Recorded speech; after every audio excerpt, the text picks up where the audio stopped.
أشرقت نفسي بنور من فؤادي حينما رددت يا رب أعوذ بالله من الشيطان الرجيم بسم الله الرحمن الرحيم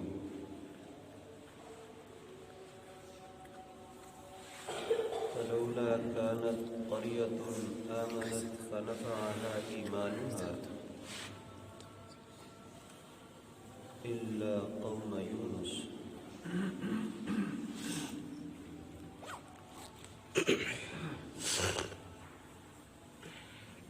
لما آمنوا كشفنا عنهم عذاب الخزي في الحياة الدنيا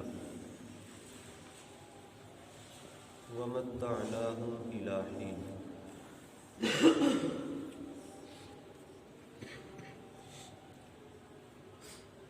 فلولا كانت قرية آمنت فنفعها إيمانها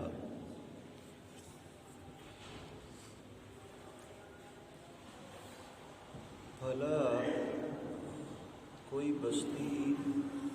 ایسی کیوں نہ ہوئی کہ وہ ایمان لاتی اور اللہ رب العزت اس کے ایمان کو قبول کرتے الا قوم یونس البتہ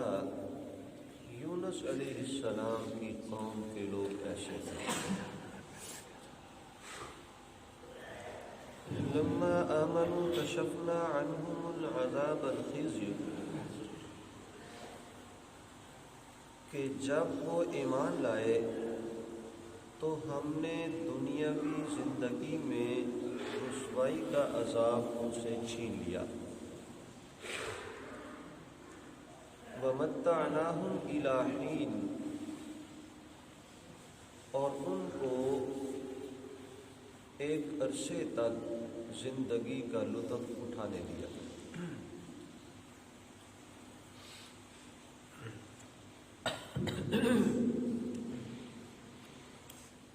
اللہ رب العزت نے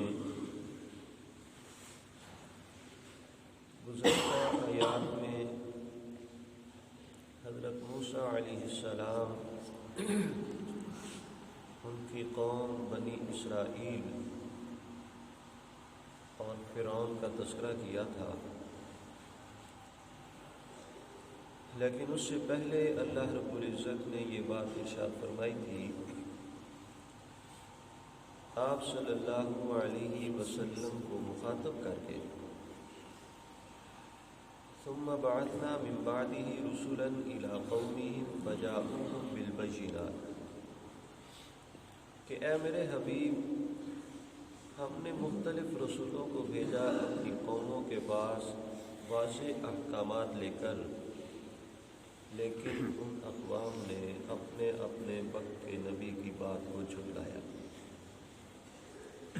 اس کے بعد پھر حضرت موسیٰ علیہ السلام اور ہارون علیہ السلام کا تذکرہ ہوا، اور آج کی اس آیت کریمہ کے اندر اسی سلسلہ میں حضرت یونس علیہ السلام کا ذکر ہو رہا ہے۔ حضرت یونس علیہ السلام عراق کا مشہور صوبہ ہے موصل، اس کے شہر نینوا کے اندر پیدا ہوئے، اور اللہ رب العزت نے جب انہیں نبوت عطا کی تو یہ بھی کافی عرصہ اپنی قوم کے لوگوں میں اللہ کے دین کی تبلیغ کرتے رہے، لیکن لوگ سابقہ اقوام کی طرح جیسے انہوں نے اپنے اپنے وقت کے نبی کی بات کو جھٹلایا، ان کی بات کو بھی جھٹلاتے رہے، انکار کرتے رہے۔ جب یونس علیہ السلام ان کو یہ بات سمجھا کے تھکے اور اللہ رب العزت کی طرف سے بھی عذاب کی وعید آئی، تو انہوں نے دو لفظوں میں امت کے لوگوں کو بات سمجھائی کہ یا تو اللہ کی بات کو مان لو یا پھر اللہ کے عذاب کا انتظار کرو، لیکن وہ لوگ پھر بھی ماننے کے لیے تیار نہ ہوئے۔ تو روایات کے اندر آتا ہے کہ جب یونس علیہ السلام اپنی قوم کے لوگوں کو عذاب الہی سے ڈرا رہے تھے تو اسی موقع کے اوپر ایک بدبخت کھڑا ہوا اور اس نے کہا کہ یونس اگر واقعی تو اپنی بات میں سچا ہے تو پھر اپنے رب سے کہہ کے وہ عذاب بھیجے۔ بعض لوگوں نے سوال کیا کہ وہ عذاب کب آئے گا، کتنی دیر تک آئے گا؟ تو روایات کے اندر آتا ہے کہ 3 دن یا 40 دن کا یونس علیہ السلام نے انہیں وقت بتایا۔ جو بھی یونس علیہ السلام نے انہیں وقت بتایا تھا، جب وہ وقت پورا ہوا تو یونس علیہ السلام اپنی بیوی اور بچوں کو لے کر کے اپنی قوم کے لوگوں سے جدا ہو گئے، یعنی وہ اس علاقے سے نکل پڑے۔ اب پہلی بات جو یونس علیہ السلام نے وقت تعیین کی تھی، یہ بھی انہوں نے اپنا ایک اجتہاد تھا ان کا، جس کی بنیاد پہ انہوں نے کہا تھا کہ 3 دن یا 40 دن کے اندر اندر تم اللہ کے عذاب میں مبتلا ہو جاؤ گے۔ اور ایسے ہی جب وہ وقت پورا ہوا تو اپنی قوم کو یا اپنے علاقے کو چھوڑ کر کے جب وہ نکلے تو یہ بھی ان کا اپنا اجتہاد تھا کہ وقت پورا ہو چکا ہے جو میں نے ان کو دیا، کہیں ایسا نہ ہو کہ اللہ رب العزت کا عذاب آ جائے تو میں اس سے پہلے اس علاقے کو چھوڑ دوں۔ اب اللہ کا نبی ہو اور اللہ کے حکم کے بغیر کوئی بھی قدم اٹھائے، یہ اللہ رب العزت کی ذات کو گوارا نہیں۔ لیکن ان کا چونکہ اجتہاد تھا کہ اللہ رب العزت کا جب عذاب مسلط ہوگا تو میرا جس چیز کے ساتھ تعلق ہے ہی نہیں تو مجھے اس علاقے میں نہیں ٹھہرنا چاہیے۔ اللہ رب العزت نے ان کے لیے راستے میں ایسے اسباب پیدا کر دیے کہ بجائے آسانی کے وہ مشکلات میں گھرتے چلے گئے۔ سب سے پہلا معاملہ یہ ہوا کہ جب وہ اپنی بستی سے نکلے تو راستے میں انہیں ایک قافلہ نظر آیا۔ جب ان کی اس قافلے پہ نظر پڑی تو انہوں نے محسوس کیا کہ یہ قافلے کے لوگ بڑے معزز لوگ ہیں، تو مجھے بھی اس قافلے میں شامل ہو جانا چاہیے۔ چنانچہ یونس علیہ السلام اس قافلے میں شامل ہوئے اور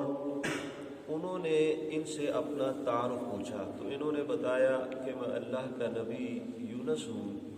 اور مجھے اللہ رب العزت نے اپنی قوم کی طرف مبعوث کیا تھا، لیکن ان لوگوں نے میری بات نہیں مانی، اب ان پر اللہ کا عذاب آنے والا ہے، اس لیے میں اپنی قوم کو چھوڑ کر کے جا رہا ہوں۔ تو وہ کہنے لگے کہ ٹھیک ہے آپ چلے جائیں، لیکن آپ اپنی بیوی کو ساتھ نہیں لے جا سکتے۔ ایک بیوی تھی اور 2 بچے تھے۔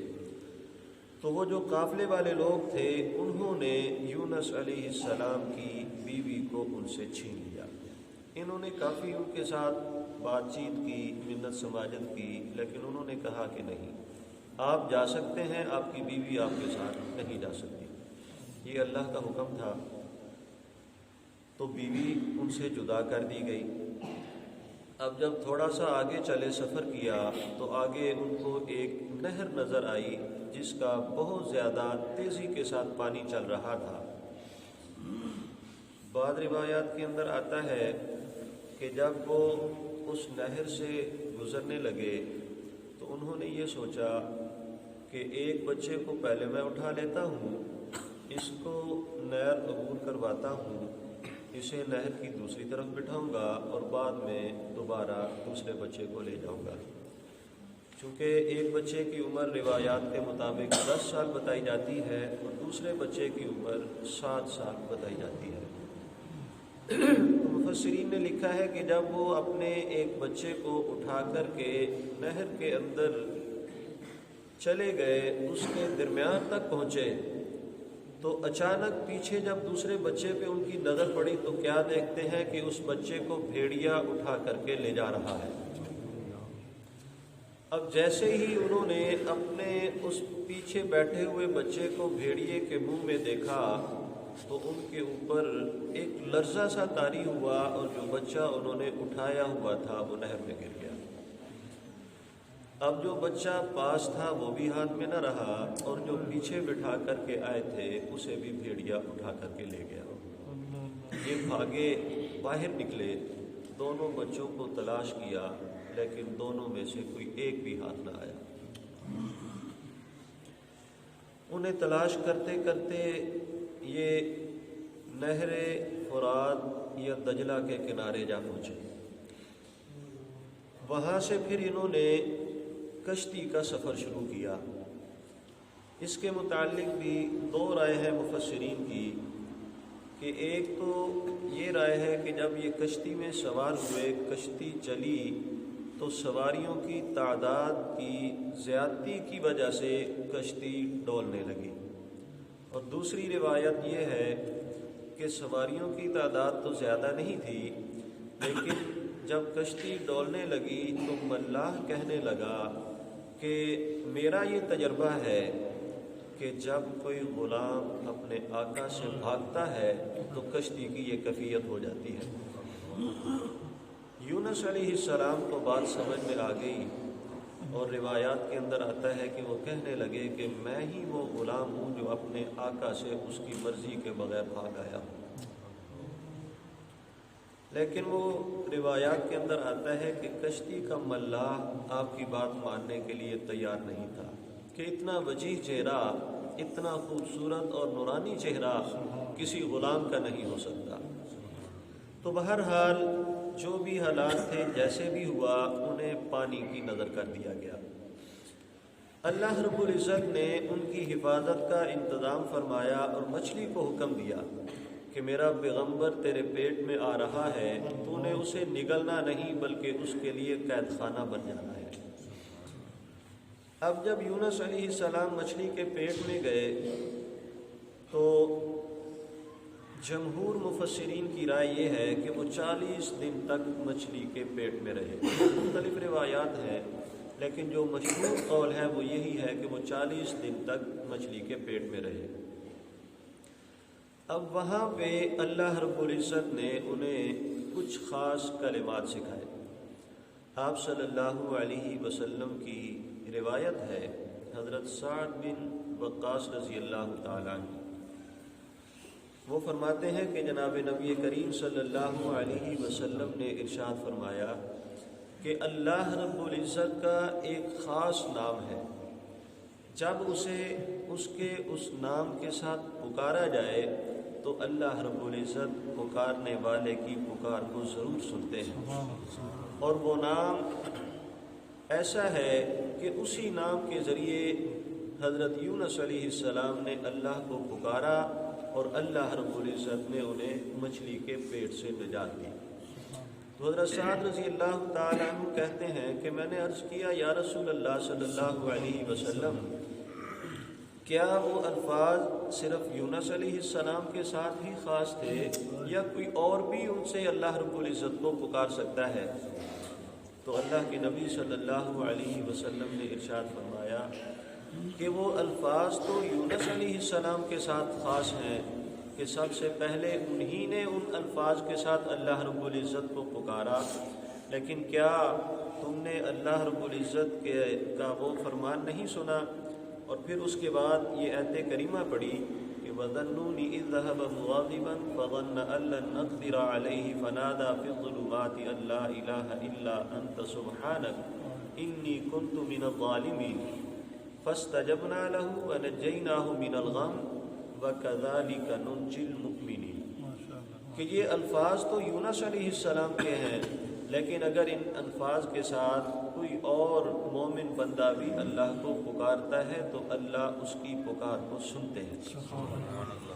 یعنی آپ صلی اللہ علیہ وسلم نے اس بات کی تصدیق کی اللہ رب العزت کے بتائے ہوئے ان الفاظ کے ساتھ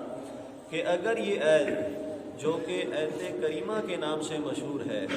کوئی اور شخص بھی اللہ رب العزت کو اس آیت کے ذریعے ان الفاظ اور ان جملوں کے ذریعے پکارتا ہے تو اللہ رب العزت اس کی فریاد کو ضرور سنتے ہیں۔ تو بہرحال یونس علیہ السلام کو اللہ رب العزت نے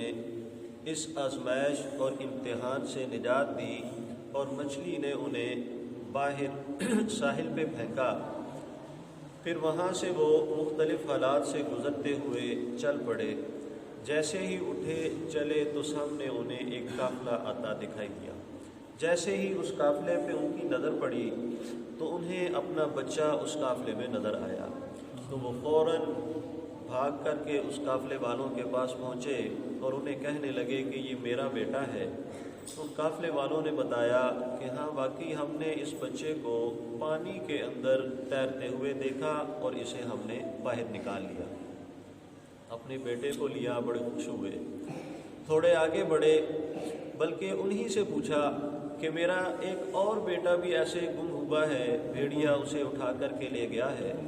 تو قافلے والوں نے بتایا کہ ہاں وہ فلاں بستی کے اندر سے ہم گزرے تھے اور وہاں بستی والے بتا رہے تھے کہ ایک بچے کو بھیڑیا اٹھا کر کے لے جا رہا تھا اور ہم نے اس بچے کو بھیڑیے کے منہ سے نکالا ہے۔ تو ان کی رہنمائی سے فوراً وہ اس بستی میں پہنچے اور وہاں سے جا کر کے اپنے اس دوسرے بیٹے کو بھی لے لیا۔ اس بستی سے نکلے ہی تھے کہ آگے انہیں وہی نورانی چہرے جنہوں نے انہیں ان کی بیوی سے جدا کیا تھا وہ دکھائی دیے۔ وہ فوراً وہاں پہنچے تو انہوں نے حضرت یونس علیہ السلام کی بیوی کو ان کے سپرد کیا اور انہیں بتایا کہ ہم اللہ کے فرشتے ہیں، اور پھر حضرت جبرائیل علیہ السلام خود ان میں موجود تھے اور انہوں نے بتایا کہ میں جبرائیل ہوں، یہ میکائیل ہے، یہ اسرافیل ہے، فرشتوں کے نام بتائے، تعارف کروایا اور بتایا کہ آپ اللہ کے حکم کے بغیر بستی سے نکلے تھے، اس لیے اللہ نے آپ کو آزمائش میں ڈالا۔ اب آپ کی قوم ایمان لا چکی ہے، اس لیے جائیے اور ان کی رہنمائی کیجیے۔ تو اللہ رب العزت نے اس آیت کریمہ کے اندر اسی بات کی طرف اشارہ کیا ہے کہ ایسی کوئی بھی قوم نہیں گزری کہ جس قوم کو اللہ رب العزت نے عین موقع کے اوپر عذاب سے بچا لیا ہو سوائے یونس علیہ السلام کی قوم کے۔ لیکن روایات کے اندر آتا ہے کہ انہوں نے ابھی صرف عذاب کے آثار دیکھے تھے، عذاب ان پہ نازل نہیں ہوا تھا۔ جیسے فرعون تو پانی کے اندر غرق ہو رہا تھا جب وہ کہہ رہا تھا کہ میں ایمان لاتا ہوں، ان کے اوپر ابھی اللہ کا عذاب مسلط نہیں ہوا تھا۔ اللہ رب العزت نے حالات ایسے پیدا کیے، بادل اللہ رب العزت نے ایسے ان کے سروں کے اوپر لا کر کے کھڑے کر دیے کہ ان کو محسوس ہوا اور یقین ہو گیا کہ اب اللہ کا عذاب آنے والا ہے۔ اگر اب بھی ہم نے اللہ کی وحدانیت کو تسلیم نہ کیا تو پھر اس کے بعد ہمیں موقع نہیں ملے گا۔ تو یہ فوری طور پہ اپنے جتنے بھی لوگ تھے انہوں نے لیا اور ایک کھلے میدان کے اندر چلے گئے، اللہ رب العزت کو پکارا، چڑھائے، اللہ سے معافی مانگی، تو اللہ رب العزت نے ان کی توبہ کو قبول کیا اور پھر یونس علیہ السلام کو دوبارہ ان کی طرف بھیجا، اور ان لوگوں نے یونس علیہ السلام کے ہاتھ میں بیعت کی اور پھر اللہ رب العزت کی احکامات اور فرما برداری والی زندگی گزاری۔ تو بہرحال اللہ رب العزت کا ان واقعات کو بتانے کا مقصد صرف اور صرف یہ ہے کہ کوئی بھی انسان جب اللہ رب العزت کی نافرمانی کرتا ہے اور سرکشی اور بغاوت کے اوپر اتر آتا ہے تو سوائے اللہ کی رحمت کے اور کوئی بھی چیز ایسی نہیں ہے جو اسے بچا سکے۔ اس لیے ہمیشہ انسان کو اللہ کے عذاب سے ڈرنا چاہیے اور ایسے اعمال کرنے کی کوشش کرنی چاہیے جو انسان کو اللہ کے قریب کرنے والے ہوں۔ اللہ رب العزت سے دعا ہے کہ اللہ قرآن و سنت کو سمجھنے کی اور اس کے مطابق اپنی زندگی گزارنے